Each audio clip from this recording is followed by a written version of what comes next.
अस्सलाम वालेकुम रहमतुल्लाहि वबरकातुहू। हम बड़े घर की बेटी के दूसरे सेशन में तो हम जानते ही बड़े घर की बेटी एक प्रेमचंद का लिखा हुआ एक कामयाब अफसाना है।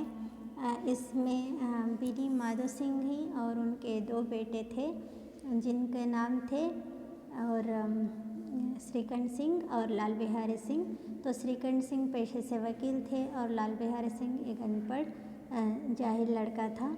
तो इस तरह क्या है, श्रीकंठ सिंह की शादी जो है एक ऊंचे ख़ानदान की लड़की आनंदी से हो जाती है। तो आनंदी कौन है? आनंदी का बाप भूप सिंह एक छोटी सी रियासत के ताल्लुकादार थे। भूप सिंह की कुल 7 लड़कियां थीं, तो उनमें से आनंदी चौथी लड़की थी। तो बाकी 3 लड़कियों की शादी उन्होंने बहुत धूमधाम से की थी, काफ़ी रुपया पैसा खर्च करके। लेकिन अब क्या है, उनकी हालत उतनी ठीक नहीं थी कि वो ज़्यादा धूमधाम से आनंदी की भी शादी करते। वो सादगी से शादी करना चाहते थे। लेकिन आनंदी क्या है, अपने बहनों के मुकाबले में ज़्यादा हसीन और ज़हीन लड़की थी। तो इस तरह एक बार श्रीकंठ सिंह कोई चंदा लेने के खातिर भूप सिंह के घर जाते हैं। तो भूप सिंह को श्रीकंठ सिंह पसंद आ जाते हैं और वो इस तरह क्या करते हैं, अपनी बेटी आनंदी देवी की शादी श्रीकंठ सिंह से करवा देते हैं। तो आनंदी देवी जिस माहौल में रहती है वो बड़ा ऐशो इशरत का बड़ा ही खूब माहौल है। उसके घर में नौकर चाकर हैं, काफ़ी रईस ख़ानदान है उसका।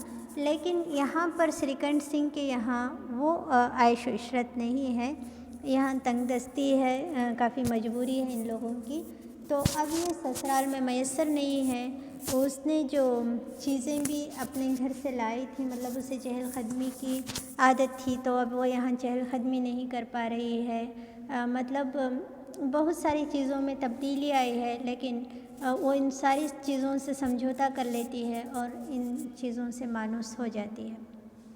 तो क्या है, इन्हीं हालात में श्रीकंठ सिंह के घर में रहने लगती है। तो एक बार लाल बिहारी सिंह जो श्रीकंठ सिंह का छोटा भाई है, वो 2 मुर्गाबियाँ लेके आता है। 2 मुर्गाबियाँ मतलब 2 परिंदे लेकर आता है और भाभी से कहता है कि वो गोश्त बना दे। तो भाभी मतलब आनंदी देवी देखती है घर में घी थोड़ा सा है, तो थोड़ा सा ही घी डालकर क्या करती है, मुर्ग यानी गोश्त पका देती है। और जब लाल बिहारी सिंह खाने बैठता है तो देखता है कि दाल में जो है घी ही नहीं है। पूछता है आनंदी से, दाल में घी क्यों नहीं डाला? तो कहती है घी थोड़ा सा ही था, वो मैंने गोश्त में डाल दिया। तो उसको गुस्सा आता है और कहता है इतना सारा घी था और तुमने सबका सब गोश्त में डाल दिया, और यहाँ तो देखो ये दाल में घी ही नहीं है, मुझसे खाया नहीं जा रहा है। तो आनंदी कहती है हमारे घर में इतना सा घी नौकर चाकर खा जाते थे, लेकिन यहाँ तो क्या करूँ, जितना था उतना बनाई। तो इस बात पर वो उनके मायके वालों को ताने देने लगता है। तो इस बात पे है ना दोनों में बहस हो जाती है और दोनों झगड़ने लगते हैं। तो यूँ क्या करता है लाल बिहारी सिंह आपस से बाहर होकर जो पाँव में जूता पहना खड़ाऊ पहना होता है वो आनंदी की तरफ उठा के फेंकता है ज़ोर से। तो वो जाके आनंदी के सर को लगने ही वाला होता है, लेकिन वो क्या करती है अपना हाथ आड़े लाकर सर बचा लेती है। तो यूँ रोने लगती है और कहती है वो होते तो आज तुम इसका मज़ा चखाते, तुमने मेरे साथ एक ऐसा सलूक किया है, क्या कोई देवर भाभी के साथ ऐसा करता है? लेकिन वो भी कहता है भाई को आने दो, उससे मैं तुम्हारी शिकायत करूँगा वगैरह करके।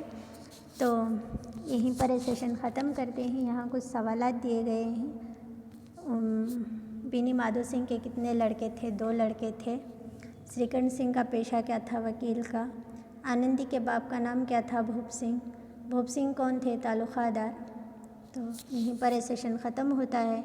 इंशाअल्लाह हम अगले सेशन में अगले सेशन में इस बड़े घर की बेटी को पढ़ेंगे।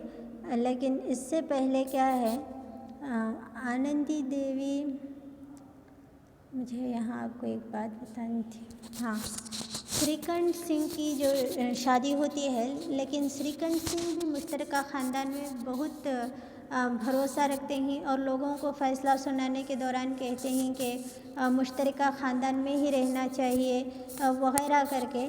लेकिन जब वो ख़ुद उनकी बीवी पर मुसीबत आती है, ख़ुद उनका भाई उनकी बीवी के साथ बुरा सलूक करता है, मतलब खड़ाव फेंक कर मारता है, ये बहुत ही गलत बात है। क्योंकि औरतों पर वैसे तो मर्दों को हाथ नहीं उठाना चाहिए, ऊपर से एक देवर अपनी भाभी पर जुल्म करे, ये तो काफ़ी हद तक बुरी बात है। तो इस तरह क्या है, ये आनंदी का जो किरदार है, आनंदी ही बड़े घर की बेटी है। ठीक है, हम अगले सेशन में क्या है बाकी चीज़ों को डिस्कस करेंगे।